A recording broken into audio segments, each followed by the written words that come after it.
My pleasure to welcome and introduce Carl Warkentin. Carl, he's the founder of the Circular Textiles platform at Circular Republic. Carl is also a social entrepreneur in the field. Carl is also ready to jump on stage, and we give you the stage in good hands. Carl, warm welcome here on stage. Thanks, Leo. Thank you. When we started Circular Republic and this initiative, textiles was immediately on our radar. And it just took us a couple of weeks, actually, in March, so around 8 months ago, that we brought together about 80 players along the entire value chain of the textiles industry, where we all gathered in a big workshop for a full day. We had yarn producers, fabric producers, we had a lot of brands, we had people who keep products in the loop by repairing them. We had all the retailers, collectors, sorters, recycling companies, and of course enabling companies such as people who build software or a digital product passport to enable circular economy in the field. And it was really fascinating because it just took us a couple of minutes, and one of our pilot projects actually started in this room. Immediately, companies got together and said, like, let's do this. And over the last 8 months, we built actually 5 pilot projects along the entire value chain.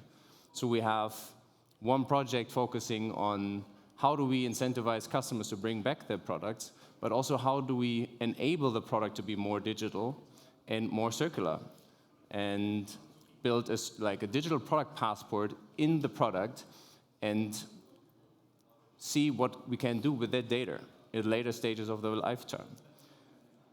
Another product, another project is focusing on re-commerce. So once we actually incentivize customers to bring back their old textiles, how do we evaluate old textiles, and how do we measure the value of the product, maybe even recertify it, and give it a second chance, a second life?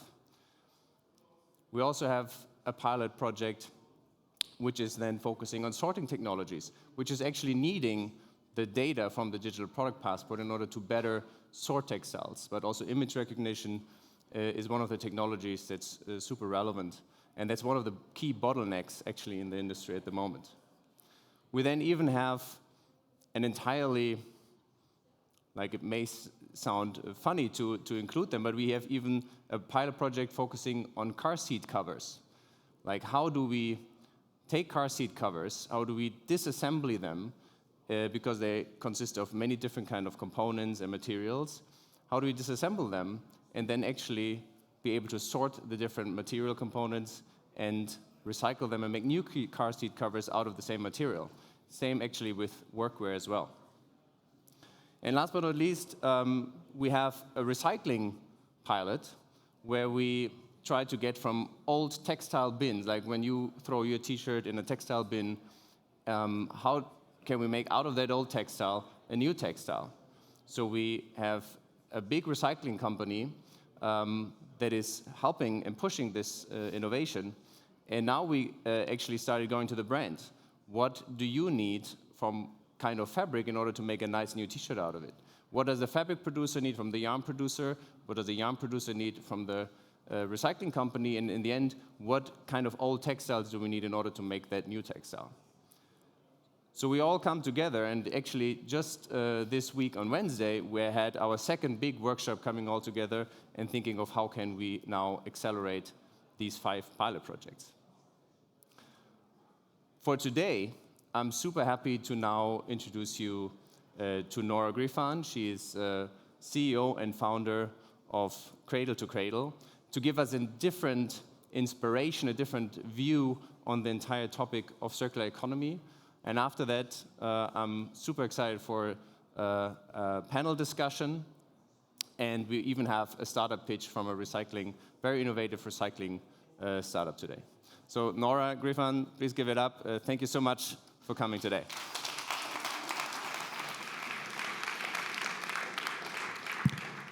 Yes, hello everyone. Thank you for coming, thank you for inviting me to be here. I founded Cradle to Cradle NGO 11 years ago because we thought there was not much talking about cradle to cradle or circularity. And I'm so happy that there are so many people now also working on these so important topics. So thank you for all your great work you're doing.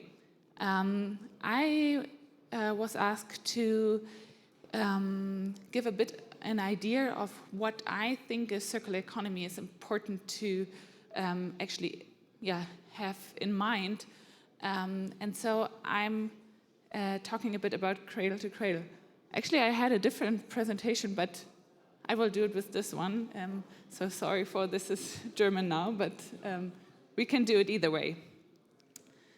Cradle to Cradle NGO, I was just talking about it. We are 40 people working from Berlin, and we have 100 volunteers working on in the field of cradle to cradle and education. So everyone who would like to join, please do so.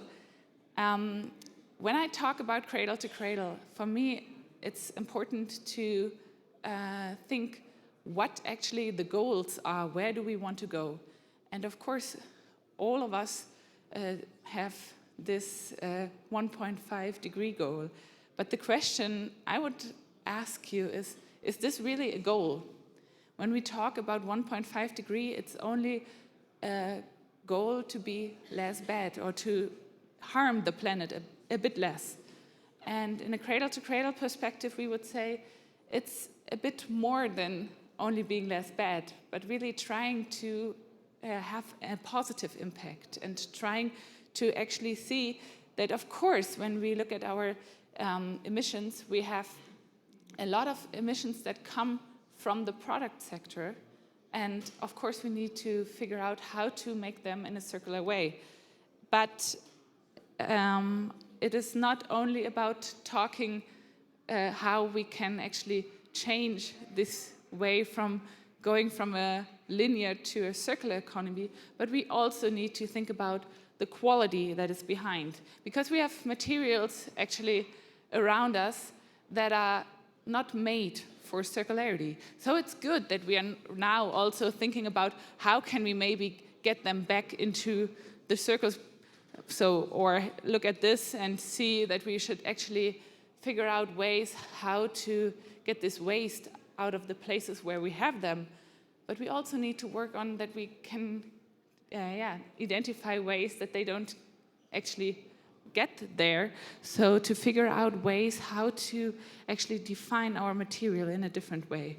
We lose our soil, and also everyone, when we are talking about a circular economy, we can step back one step, and we can see it's not only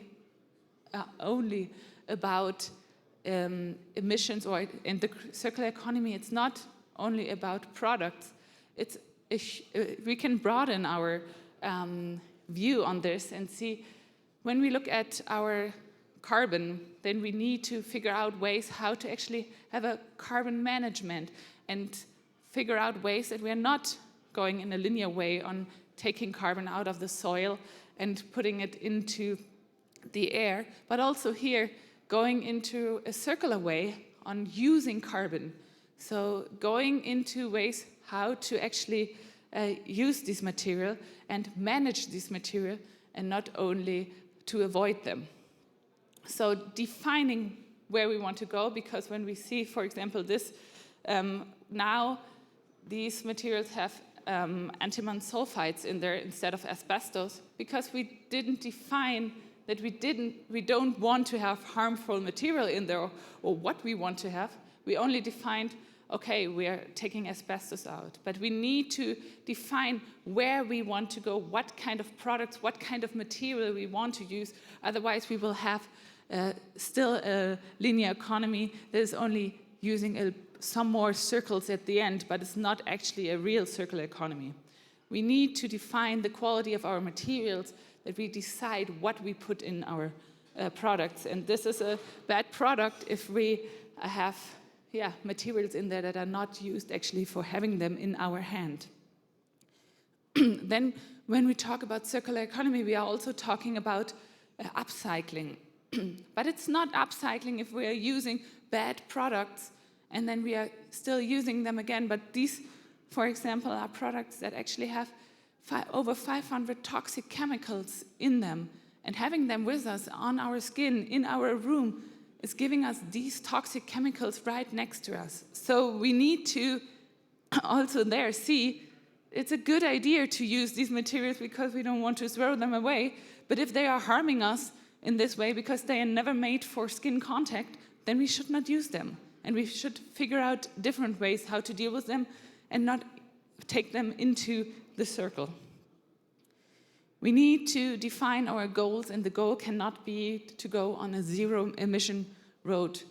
Actually, we will not get into a circular economy if we're only focusing on becoming carbon neutral or becoming climate neutral, or somehow we need to figure out ways that we can actually create positive impact. So we need to go onto a pathway to a triple top line, and not only the triple bottom line, which tries to be in the ecological phase a little less bad. We are not too many. If we look at other species and on this planet, we can see that, for example, ants have 4 times the biomass of humans. And they are not harming us. And they are not harming the planet. I mean, a circular economy of this earth would not work without ants. We would not have, for example, big forests without ants. They are actually having a positive impact on this planet, and we need to do this as well. So we need to figure out ways not only to raise our efficiencies, but also working on effectiveness. Where do we want to go? If I want to go to Berlin today, it's not helping me to go really fast on a train to Stuttgart. I need to go on a train to Berlin. So I need first to decide what is the goal, where do I want to go, and then I can start figuring out what kind of vehicle I'm using to get there. Defining the scenario you're using your materials for, it's so important. So actually not only thinking about how can we put these materials into circles at some end, but actually focusing on what usage scenario is my product used for. And if I know my product is a shoe, for example, and I'm walking, then these particles that get off my shoe need to be made for going into the biosphere. So you need to define for the biosphere. Same for the shampoo we were just talking about. If we have products that stay in the technosphere, then we can actually make them to go as technical nutrients. And it doesn't mean that a biological material cannot go into a technical cycle. So please don't make the mistake to actually think there's one biological materials and there's one technical materials. It's about the usage phase. Where are these products landing at the end? And that's where we need to design our products for. We, of course, need to talk about what kind of service scenarios or other business cases we need to go on. I think probably here you will talk about this a lot as well. We need to talk about the digitalization and to see that these products need to go on a digital pathway. But the digitalization is not a course for itself. It can only help us by going on a circular pathway, but actually we need to get these things together, and we will only have a real digitalization when we know what our products are actually made with. So there's no real circular economy without knowing our materials and without knowing what is actually in our products. So defining the quality of the materials as well. So we need to figure out frameworks that go far more than only on a way to actually ending waste, but finding ways how to reinvent everything we have and having a peaceful revolution on how to actually build up our industries. We need to figure out that it's more. It is a European strategy And that's good, but it has to be much more. It has to be a strategy for our way, how our society can work. And of course, there are also a lot of cradle-to-cradle design products, and you can see them, and there's a certification, but it's not about certification. That's one thing you can use for marketing your products at the end, but it's actually about changing the way we are working, we are producing our products, but also how we are going to go with our agriculture system, with our education system, with so many systems we can use this thinking. So it's just a lot more than talking about products. We had this project last year where we worked together with die Ärzte and die Toten Hosen on how we can actually create a concert that is going in this thinking. And you could see a concert is like a stage, like a whole city. You can see textiles there. You can see a lot of buildings there. You can see food systems. And of course, we made a report on this because it's about talking and it's about actually making it better than even this project was. So please, just go on this webpage, labor-tempelhof.org, and you will find our solutions. But we are also really, really happy as NGO to get to know about your solutions, your ideas. So please, I would be really happy if you come to me and tell me about your solutions, because together we can have a big and positive footprint, and we all need to talk about this. We need to work on this together, and that's why I'm so happy that all of you are part of this solution. Thank you so much.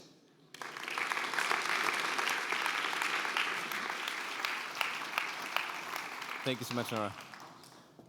Thank you. So now I'm very excited and delighted to introduce you to our panelists for today. We have Christian Haub, CEO of the Tengelmann 21 group, a family business that goes back more than 150 years and has been very actively in the field of sustainability already for some generations. And Christian, you even once said in an interview with our initiative, within our sustainability strategy, the concept of a circular economy plays a central role. We aim to ensure that all our partnerships align with circular business practices in the coming years. So I'm very happy to have you here today. Please have a seat. We have Christian Adler, who is an accomplished entrepreneur and former associate director for digital transformation at BCG. 2021, you founded twinu, and you're the visionary force behind that startup, which is dedicated to developing a circularity software as a service solution. And twinu's mission is to create digital twins of physical products to measure and enhance circularity targets, making substantial contributions to sustainable practices. Welcome, Christian Adler.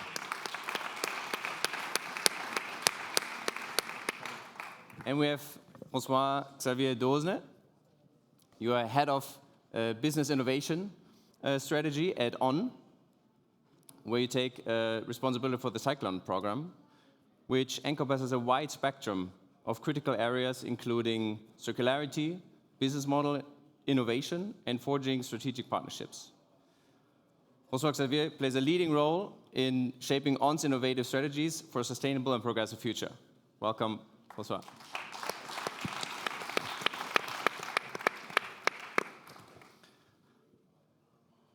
So, Christian, you're a strong supporter of Unternehmertum, but also of Circular Republic initiative. What inspired you to back these initiatives?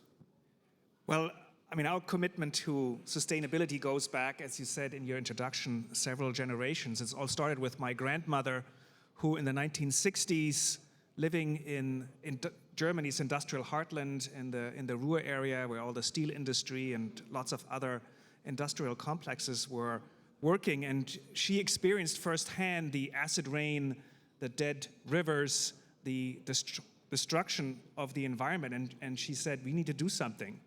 And she figured out that one of the things we needed to do at that time was to start in good German fashion way. We needed rules and regulations, and we needed laws to protect the environment. And she started a foundation in 1968 to seed those type of initiatives, and very quickly took it internationally because the environment knows no boundaries, and started working with the UN. And this was really the beginning that inspired my father in the 1980s to introduce initiatives to take harmful products out of our grocery stores. And maybe some of you still remember frog and turtle, which still to this day is the symbol of our initiatives. And it inspired the next generation, my generation, and even our children are now engaged in environmental initiatives. And so it was very natural for us to engage with TUM and Unternehmertum and Circular Republic to work on these initiatives. And since we moved our headquarters to Munich a few years ago, and getting introduced to Unternehmertum and then to you guys, it was only natural to say, we need to engage. And as a family business, and we are in the 6th generation, and over 150 years, I think our family purpose is about that we want to be in business to do better and to contribute to human and planetary well-being. And so this all very naturally fits together. Oh, and we are very happy to have you on board. As you all know, circular economy is not philanthropy. It's not only corporate social responsibility. It is actually a business model of the future, as we believe. But still, at this moment, there's a lot of investment needed in this area. Do you believe family businesses per se have a competitive advantage with the decision-making process in investing in circular economy? I think the advantage of family business is that we can decide in a very small group of shareholders that we want to do more than just the traditional, if you want to call it, bottom line. And there is more to the world than just financial success and performance. We want to leave something for future generations. And that enables us to say we can make investments that have returns that go beyond or are outside of just the financial scope. And I personally also believe we need new measures of measuring development, success, and growth, because I think our traditional measures have led to the problem that we're now trying to deal with. And I think family businesses can be really at the forefront of that movement. Mm-hmm. Christian, Adler, the transition from physical products to the digital counterparts is essential for efficient supply chains, right? Especially and in the decision-making process later on, especially for used products as well. How does twinu and your company contribute to this transformation? Yeah, we help to build the digital infrastructure we're going to need for this transformation, because if you think about it, I think we're still not aware what kind of transformation is ahead of us. Like we have a sophisticated system of producing products, fully automized, bringing them to the customer, selling them. You think about, you can, for decades now, order products with one click. You can use your voice assistant at home to order something. But if you think about the tools and the processes, if you want to not only return, but later trade in something, repair something, sell something on to a second owner, give a product a second life. We're like 20 years back. We're using the same platforms that haven't changed. You need to look for the information, type it in. It's a lot of effort. It's a high bar. And we're just starting with new reparability regulations, with realizing we need to take the products around the loop. Yeah, the digital link is breaking at the product handover. We get a box at home, and all the information is lost that came with it. What's in the product? What does the recycler need to know about the product in the end?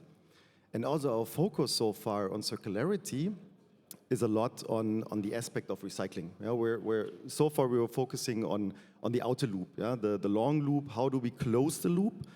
But there is still a lot of potential, and this is where we need digital infrastructure that we want to build and that we're building on enabling these inner loops, the shorter loops, yeah, resell, trade in, refurbish.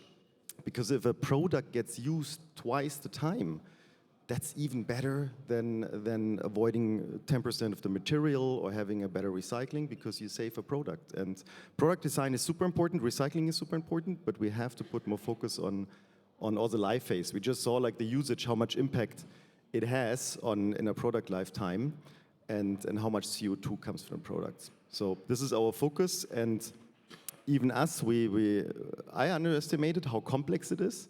So I honestly just started studying circular economy on top. I'm a computer scientist from background, did digital transformation, a lot is similar of the challenges, but there's a lot to learn for all of us. Yeah, this is new processes, this is piloting, finding out in agile ways what works, what doesn't.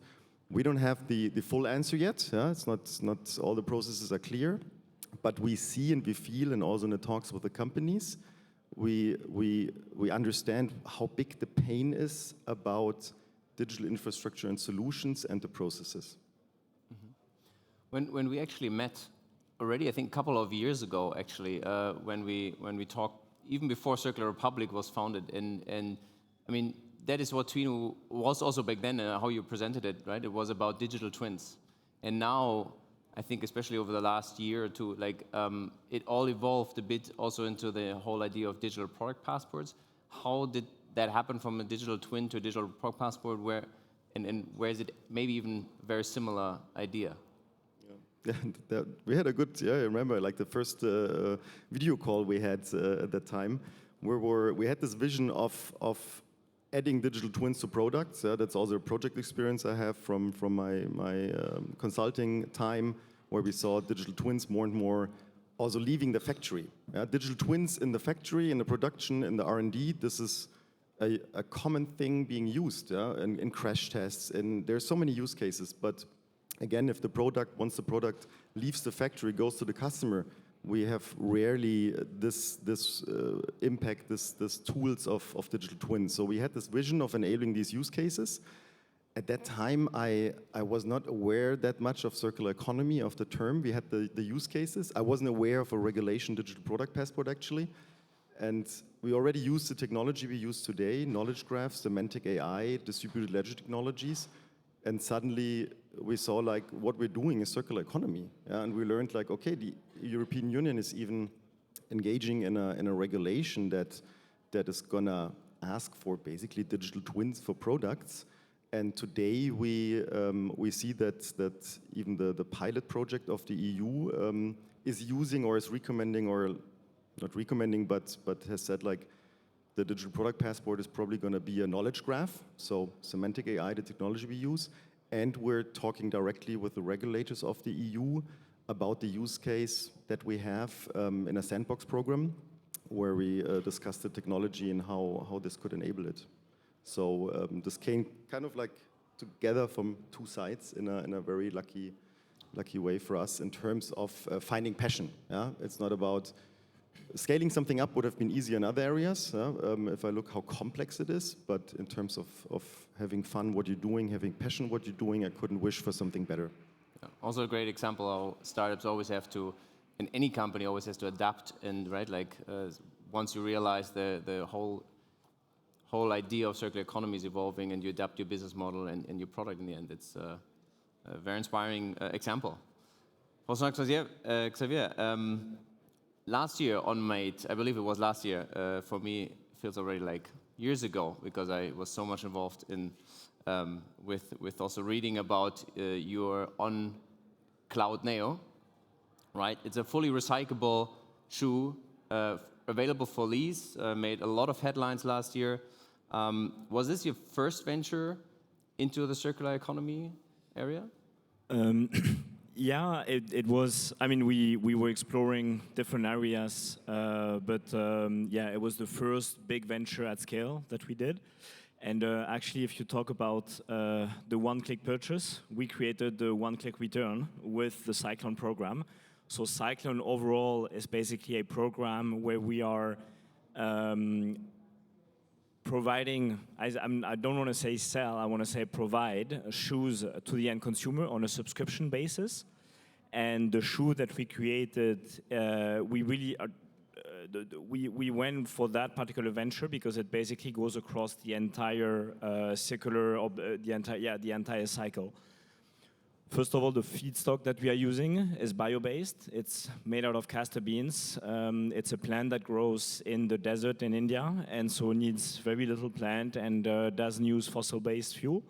And so we started with that, with the feedstock. Then from the design point of view, we really applied the design for circularity mindset with a mono-material shoe that can be mechanically recycled in one go. No need to take apart all the different elements of the shoe. We brought it from a customer point of view to our core customer, the high-performance runners. So the foam is one of the highest performance one that we have, and it's the same then, for example, one of our athletes, Helen Obiri, who won the Boston Marathon and the New York Marathon this year, is running on exactly the same foam.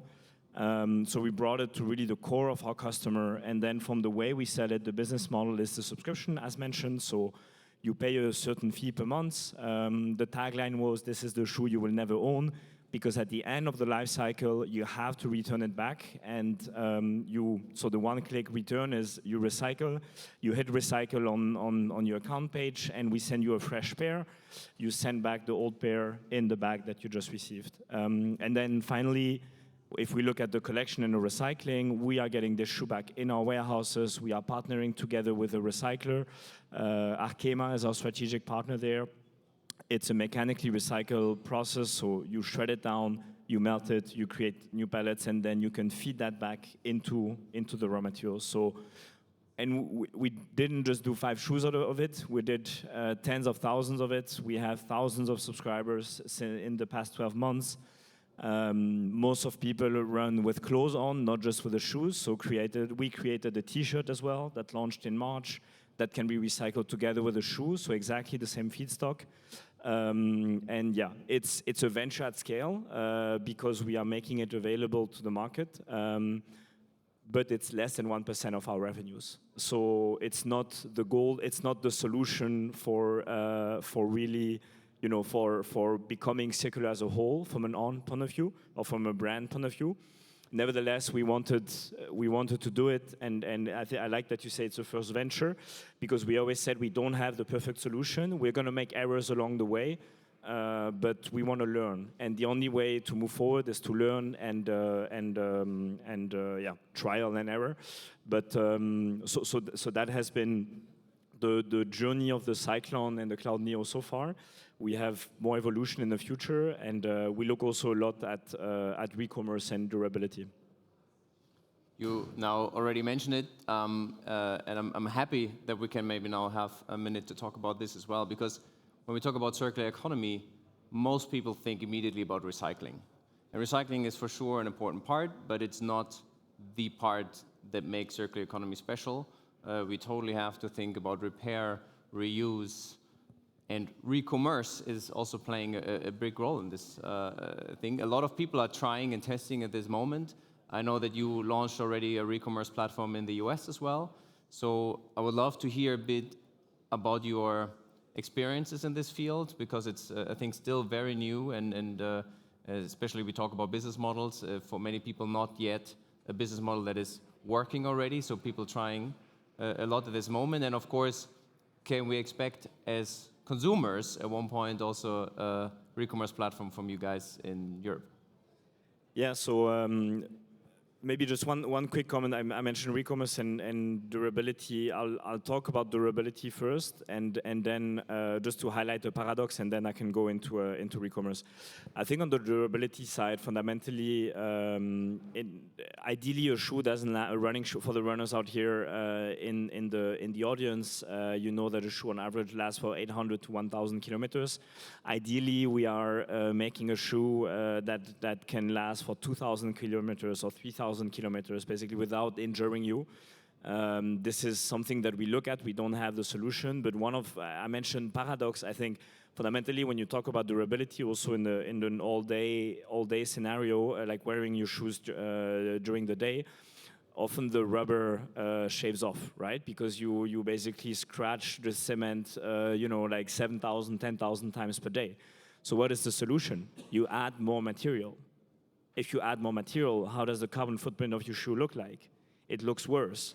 So how can you account for the life cycle of the products as you build them, and how can like the measurement of carbon footprint and the communication around the carbon footprint and the motivation of reducing as much as possible. I think I link back also to what Nora was saying around cradle to cradle, where it's how can we think about not just reducing carbon footprint, but more have a positive contribution to the world. And so I think we spend a lot of time looking at durability, but we haven't cracked it yet. On re-commerce, yes, we launched a pilot in the US. It's working well. We are learning how it's working. We are basically partnering with experts there. And the company is called Trove, it's public information. But basically, on the re-commerce side, you need really, in order to run this efficiently as a business, you need to have someone who's expert in sorting and gets a shoe, and within, everything is around labor costs. So within like 30 seconds to 60 seconds is able to basically position the shoe, grade it, say, is it for resale, is it for donation, is it for recycling? And the experience that we've done is pretty good. Basically, the consumers are able to trade in the shoes onto our platform and get a financial incentive on their next purchase around that. That's also an area where you can argue, is that the right thing to do or not? Are we actually driving consumption or not? Something we're looking at very carefully. A big source also of the resale platform is basically the overstock that we have. As we are a high growth company, we don't have so much that problem. But other brands, other marketplaces have issues like this and use then those out of season colors or models on the trade-in platforms. But overall, I think it's a good experience. It's profitable, but maybe not the biggest profit driver yet, and that's fine. It's not the target of it. We do want to expand and make it available also in EU. Why did we do the US? Huge market, 300 million customers with zero customs barriers, right? It's one country. It's not 27 countries like in EU. But we want to make that available in the EU as well. But fundamentally, I think we want to offer that as a potential for our consumer, and we want to build products that are fit for resale, but we don't see ourselves necessarily substituting to the experts out there. All right. Christian, now we hear from On and great examples already, and so far the belief is from many that circular economy and sustainability is for those with the big margins, the premium brands, the luxury brands. Now one of your companies is Kick, and they're actively participating in our pilot projects as well. How do you see it as what are the potentials for a company like Kick to also engage in circular economy? Yes, it's certainly a challenge.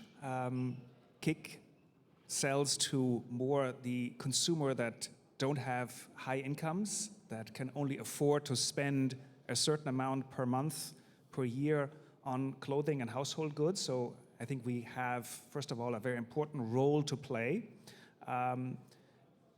That requires to source product that we can sell in an affordable way. And we also know from many years of research, and it's a question we really constantly are thinking about, how important is it to that consumer that we are sustainable, that we sell sustainable product?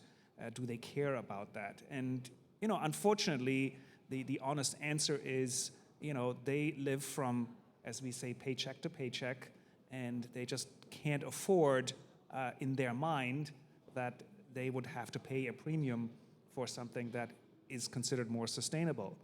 That doesn't mean that we therefore don't care about it and we don't try to do it.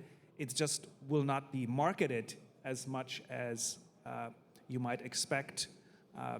But because we, as a family and as an organization, and the Kick organization believes we still have to make progress in this area, and that there has to be a way that we can sell affordable clothing, textiles to consumers that is still produced, sourced in a more sustainable fashion.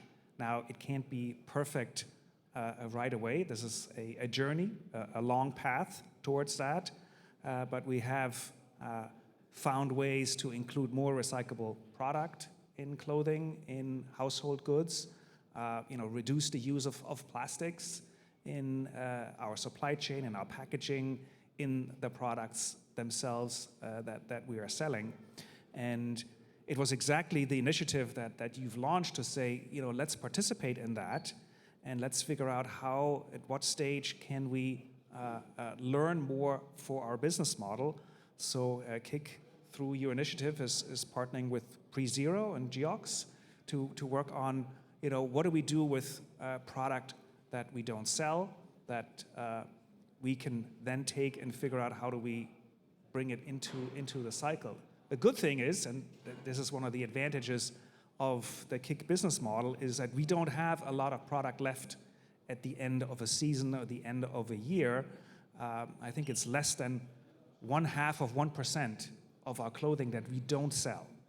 You compare that to the industry, that is absolutely phenomenal, because there's usually much, much higher percentages that get produced, go through the whole process, the whole supply chain, come to the stores, and then don't sell, which is, I think, a huge issue for the industry itself. Fortunately, we don't have that issue because, we keep selling it until it is really gone, and, our type of consumer responds to that. So we have, to some degree, an advantage. But that doesn't mean we should rest on our laurels and say, well, this is not an issue for us because we sell everything. As we know, and what I've learned is circularity works if recycling comes kind of very late in the process, that you extend life cycles, provide secondary markets, and you think in the product design already about how do we make this product more capable of being circular. But let's be honest, we are very early in this process, but we are very excited to participate in this initiatives, and I think there will be huge learning, and I generally believe that industry will find the solutions. We can be innovative. It just doesn't have to be all regulated and demanded. There has to be a good balance between what governments require and what industry innovates. And we can hear and see there are fantastic solutions already out there. And I like what you say, it's a learning process, right? Like, we are all figuring it out at this moment and learning from each other. And there are so many aspects when it comes to circular economy that are actually also transferable. We can learn from On Running, at Kick, all our pilot projects that I mentioned before, they are all somehow in the end, if you look at them together, closing the loop, and we can all learn from each other. How do we incentivize to get the clothing back? How to recycle it? How we sort it? This is something that affects all of us. And now I really like that it's not only at Kick that you just mentioned is involved, but also the Tengelmann 21 group itself for all of the entities. Do you believe also to have a strong, where you can basically translate the learnings also into other businesses like Obi in that sense? Because in the end, it's, just to give one example, like educating the customer, I guess, is also a huge role, right? And that goes for probably all your businesses. Yes, absolutely. I mean, we have millions of exposures to consumers during the course of the year. And I think it is part of our role to help the consumer understand to make better choices, particularly those that are really interested in doing that, but don't know, is this a good product? Is this better for the environment? Does this provide for a longer life cycle and therefore has less of an impact at the end of the day? I think just realizing, where does the carbon get produced? I mean, I was surprised in terms of how much gets produced even during the usage of the product. Long after, so to speak, we are done with it, we have sold it, we've sourced it, produced it, and then brought it into our stores and we sold it to the consumer. Well, that doesn't end the carbon footprint and the impact it has. And so taking that into consideration as we develop products with our partners, our suppliers, the producers, there's a lot of opportunity, but then also in terms of how does our business model work? For example, Obi is a very large seller of plants in the spring season. And so millions of plants get produced and then they get shipped, and they get shipped on certain typically plastic type containers that hold 16, 24 items at a time. And these shipping pallets for plants typically in the past would go into the trash at the end. And so it was one of our initiatives to say this is something we can do about. Let's get together with all of the DIY retailers and figure out, can we not create a solution that makes all of these reusable, just like the plastic and wooden pallets that get used in the consumer retail industry. And we've created a solution that now this happens, and everybody gladly participated in it, saying, well, this makes total sense, and it just needed the type of initiative to say, here is a solution, and this is one solution for one product category. So I think there's so much more potential if we put our mind to it and work on it, and I think I was really happy to see how the entire industry participated in it and said, absolutely, we're doing this. And so I'm very hopeful for a lot more solutions going forward. That's a great example. Thank you so much. Christian, you are, with your startup, building a product that is enabling circular economy in a way. Now let's think maybe in 2030 or in 10 years from now. I'm sure your product will have developed and is probably already implemented in the market. But how do you envision the time, let's say in 2030, how will data have helped us to maybe close the loop in certain industries? I mean, you are working in all different kind of industries with digital product passports. And also, if you not only curious about your technology, but I'm also curious about the entire system, right? Because it's not only about the digital product passport. I'm sure we will fix that and have a solution for it from a technical point of view, but we have to actually educate the entire system and build an entire system in each industry. Yeah, good question. As always, predicting is difficult, especially about the future, as we know the saying. So with technologies, often we have these also cycles. We don't know exactly what's coming, but we had from the beginning, like even before circular economy, this vision of it should be possible compared to a one-click buy or also a voice assistant buy to resell something online. Yeah? That I just tell at home my voice assistants or ChatGPT today, I don't need my bike anymore. Can you please sell it for us? These are innovations that we see are going to be done by then. We already have that, 80%, so we're almost there. Yeah? Also helping customers. We learned in our workshops that we're jointly doing that one topic, there's a lot of small topics. One is that customers need help finding the right price for reselling something. That we have to lower the bar for customers to go on circular, to engage in circular economy strategies, the R strategies, as much as we lowered the bar for them to buy the products. Yeah? And this we neglected in the past. So I think we're going to see a lot of innovation there. And this innovation will also bring, and I cannot predict the future, but I can learn from the past, from my digital transformation experience, where I worked and saw a lot of digital transformations, dozens of them, of companies.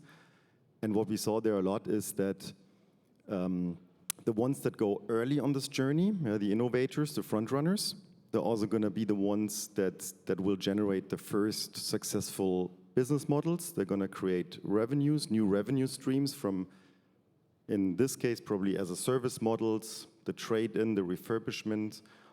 And this will bring that also the customers will move over to them, because it's also about, we learned customers want to see that, they want to engage in that. And the laggards, the companies that believe, and you have this in every transformation, they can watch this and save resources by by waiting until everything is solved and then they're going to jump on the train, they very often disappear or have to invest a lot. And we know all the examples of camera manufacturers, of phone manufacturers. We've seen it also in our car industry, actually, what it can mean if you miss a transformation in your industry, or like if you come too late, let's say. And I think these are the first. Until then, we will see successful business models where companies really create revenues and make this shift. Because today it's often about trying out. Yeah, we learned that, but often it's not profitable, or not yet, or the share of the profits is low. And by 2030, I think this will have significantly changed. And then, of course, also the digital product passport, for example, as a regulation, will most likely be in place for most products, except the consumables. But the companies that only fulfill the regulation because they're threatened by a fine, they will do it last minute. And this is often the largest share of the market. And what we also see is with the digital product passport regulation, for example, right now, none of the projects we have, the companies we work with, came to us because they want to fulfill a regulation. That would be way too early. Yeah? You're not going to fulfill a regulation as a company 3 years ahead. Yeah? You know you need time to prepare for that, but they all come because of circular economy, because they say this digital twin, this digital representation of a product makes sense anyway. Like even without a regulation, this is something we're going to need, because if we rent out our product, for example, we need an efficient way to recognize it again when it comes back. We need to be able to document repairs, refurbishment. We need to make it transparent to a customer what is the history of the product. That's things that are normal in other markets. In the car market, it's totally normal to, when you buy a used car, you want to know the history. You want to know the number of pre-owners, the mileage, the number of services, maintenance that was done, accidents. And we have other products that sometimes cost more than a used car, and where you buy a black box. When we think about smartphones used, you just know the product. And maybe one last thought also for producers. There's really revenue streams in that. Yeah? If you look at the smartphones, probably some here, I did it, have already bought refurbished or used smartphones on different platforms. These platforms are growing. Like last year, one of them was growing 2-digit with the sales of smartphones, while the whole smartphone market was going down the same amount of percentage. So this is something where manufacturers are realizing there's revenue and profit being made with our products, but we're watching it. We're outside that revenue stream. Why can't we participate in that and also push it and help that it happens more? And this is the decoupling of profits of companies from the pure production and selling of new products to extending the lifetime usage and getting it around the loop. Yeah, and we'll get there by then.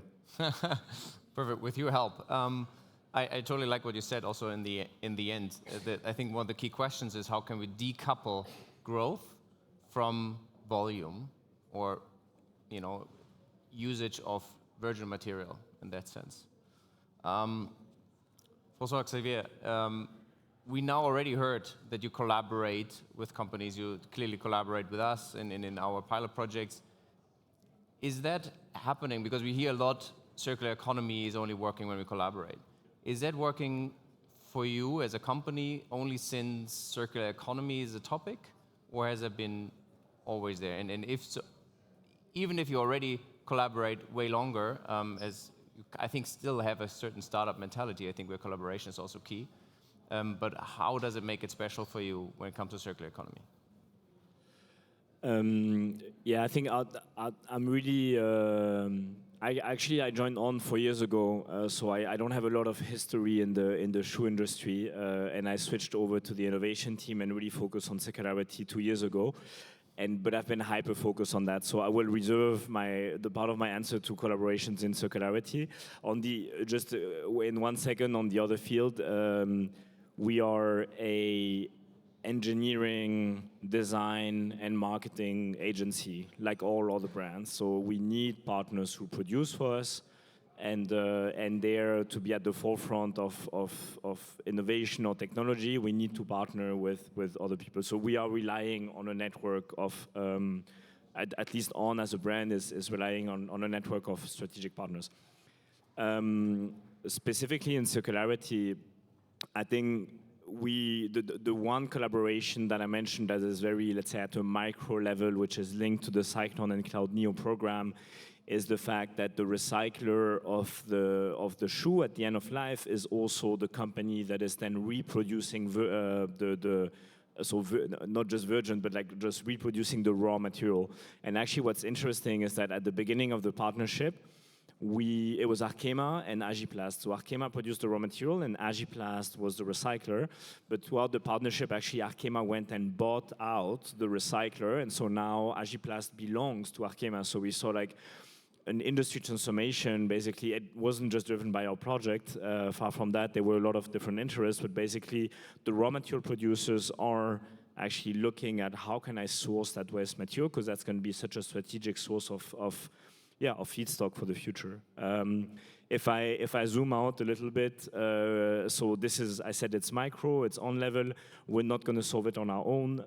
If we look at a lot of what we use is polyester, and everyone in the industry says, we use recycled polyester, but actually we are destroying the closed loop of the bottle industry by using recycled polyester. So there's a lot of focus in the sports and in the sports fashion area that looks at chemical recyclers. One of them is called Carbios, is in France, is doing enzymatic chemical recycling. And we partnered up with our biggest competitors, Puma, Salomon, Patagonia. We got together, we fund this project together. It's the objective of the project, it's a 2-year project. How can we use post-consumer waste from the different brands how can we process that post-consumer waste and scale the Carbios technology. Right now they are at a demo plant, but they are testing for commercial scale. So this is one type of partnership that we have that is very focused on a specific technology. And then we have another one in the US that is called the Footwear Collective. Julia, their chief of staff, is in the audience. So if you want to talk to her about that later, don't hesitate. But yeah, there we got together with Brooks, New Balance, Echo, who's also in the room, I believe. There's a retailer as well. There's a couple of other brands, but there the objective is let's tackle. It's a bit broader. So similar to Circular Republic, we're looking at launching pilot projects on the material side, consumer side, and infrastructure. Infrastructure, we talked about profitability. Infrastructure is where like a single brand will never go alone and invest. But if we are 8 brands, we create 8 times the demand, and then it starts to be interesting, and you bring that kind of ROI moment or return on investment in years much earlier. And then there's Circular Republic. Very happy to be part of this one since March this year, sorry.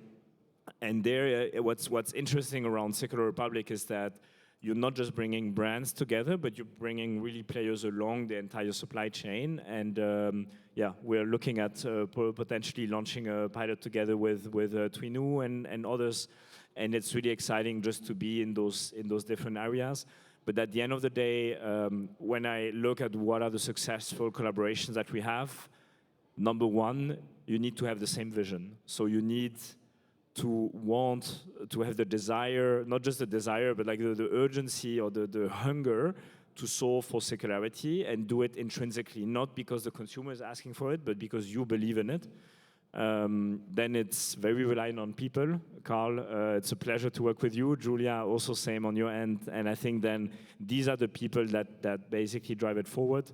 And then finally, it's all about action, being ready to go out there, test things, because if you don't test, you will never learn. And yes, some projects failed. Yes, we made a ton of errors on the Cyclone project, but that's gonna inform us for the future. So in my opinion, yeah, collaborations are essential. Thank you, very inspiring words. We have a couple of minutes left, so I would like also to open questions to the audience, if there are any. Any questions? Yeah, Julia? Hi, everyone. I'm Julia. I'm from the Footwear Collective. Thanks, FX, for calling that out. I'm interested kind of across the board how each of you think about measuring impact within your work. So it's interesting to hear kind of from the family office side or from a family-owned business, how you measure impact within your portfolio. Also, FX, how you guys think about measuring impact throughout the different pilots.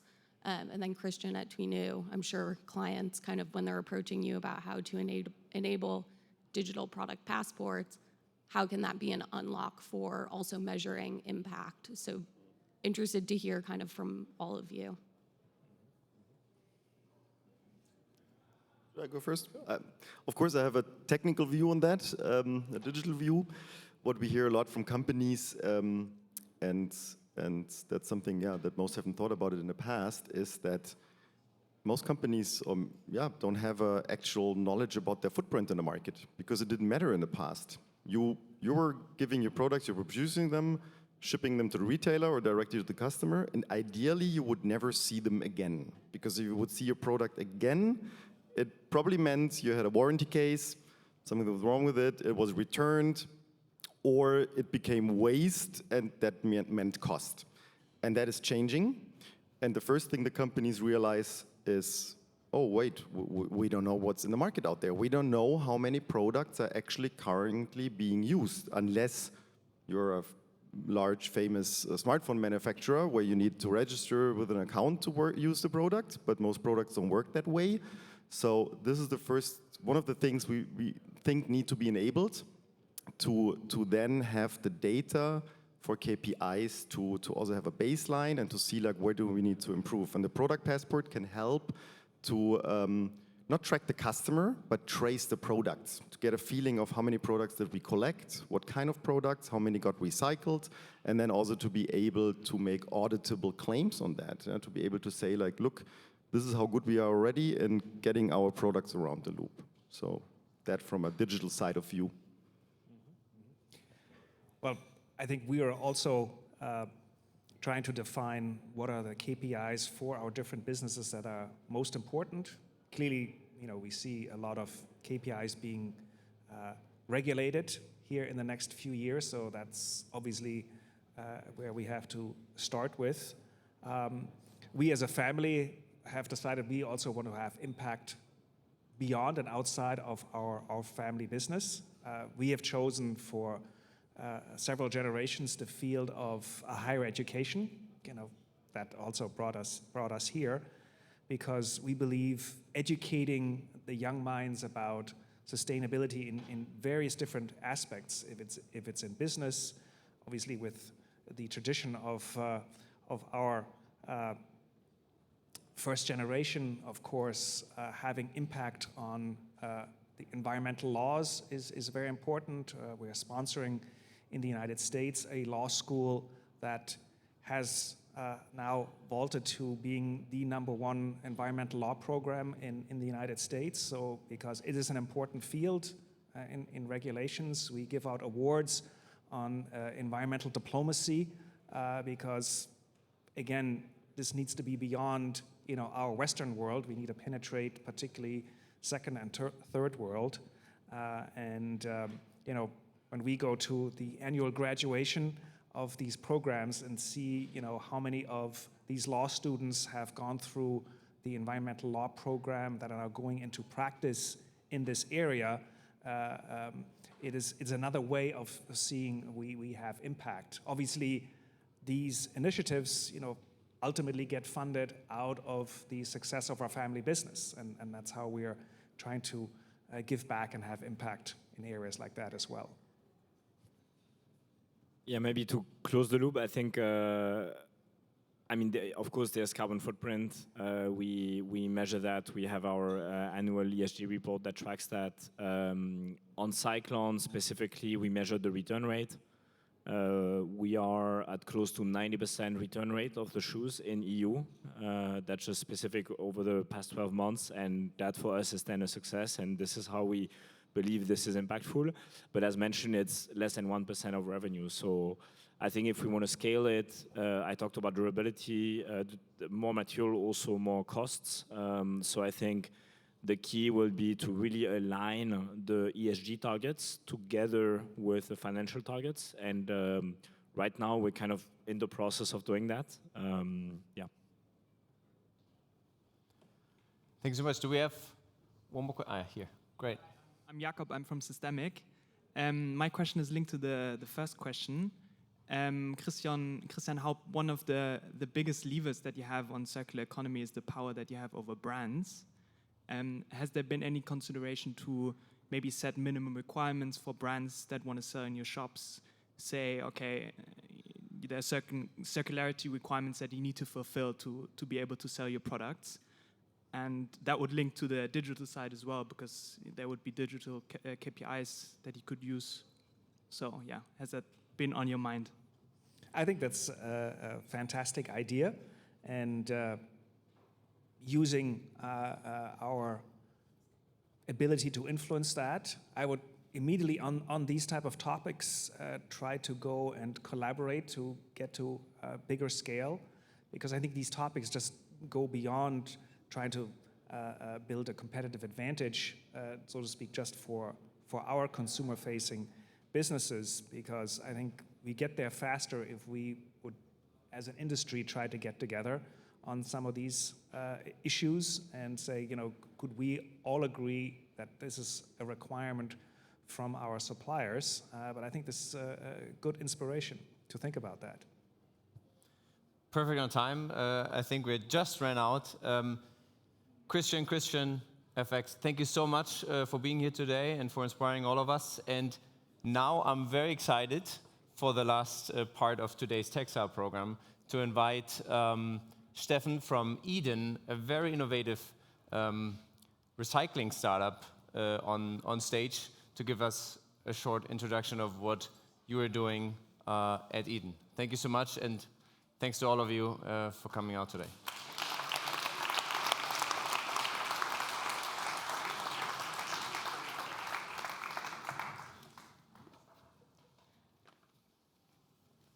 Yeah, hi everybody.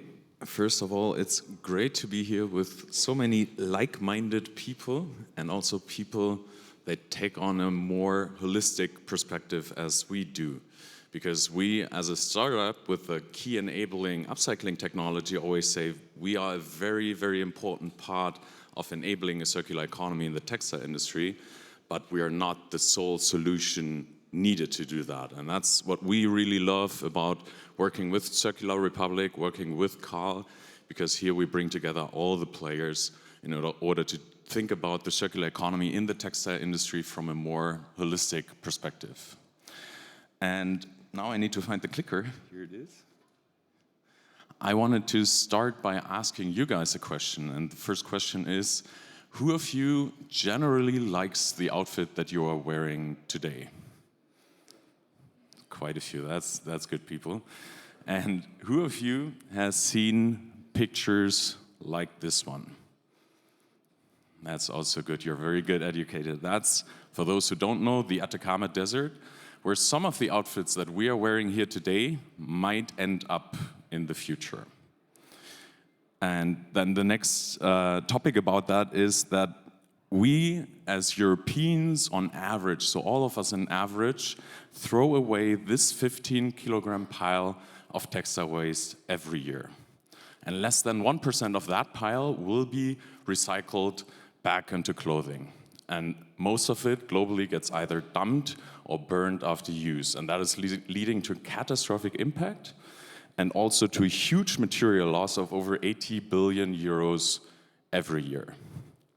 But the good thing is that monetary value within those materials is also a huge opportunity for circular business models like ours.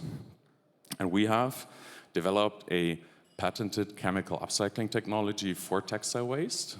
With that technology, we are able to tackle up to 73% of EU textile waste.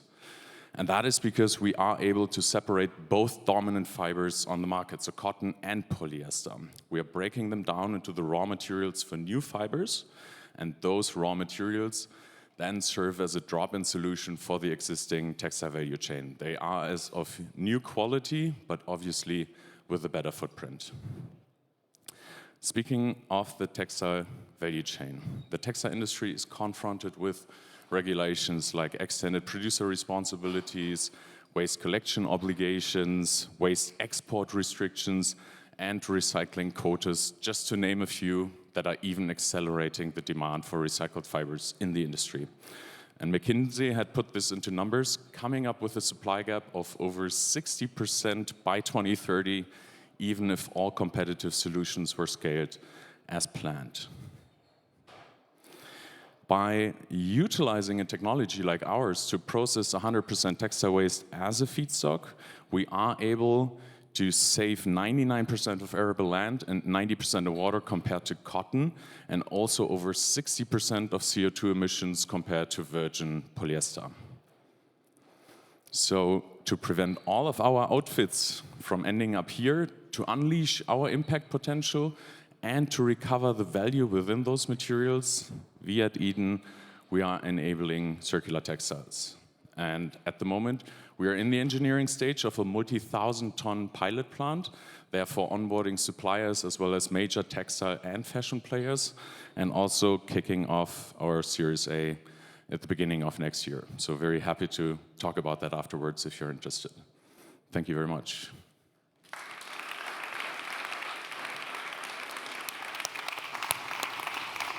Thank you very much. Thank Steffen. you so much. The two of us help you, 15 kilograms. Is that 15 kilograms? Oh, damn it is. Oh, If wow. anybody wants the experience of carrying around that I would one like day, to you try. can go Any for it. volunteers? That's quite heavy, yes. Yeah, yeah. Quite So heavy. this, did I understand it right? 15 kilos of clothes every year thrown away in Germany by In by a Germany, it's person. even more. That's the European average. So in Germany, we are collecting, I think the last data was around 70% of textiles from private households, and that's 1.3 million tons around in Germany every year. We are very good in collecting already and very much at the peak of collection in Europe and around the world. And if you divide that by 80 million people, that's more than 16 kilograms per person, and that's only 70% of the textiles that every person is consuming. So not even close to 100%, but already quite a lot. Crazy. Keep up the good work. Thank you so much for presenting your solution. And Thank you. as Leo already said, you'll be found in the startup area. Is that Yes, correct? we are upstairs. Everybody can come there to talk to us. Very much looking forward to exchange with you guys. Perfect. Once again, thank you for Steffen. Thank you. Thank you very much.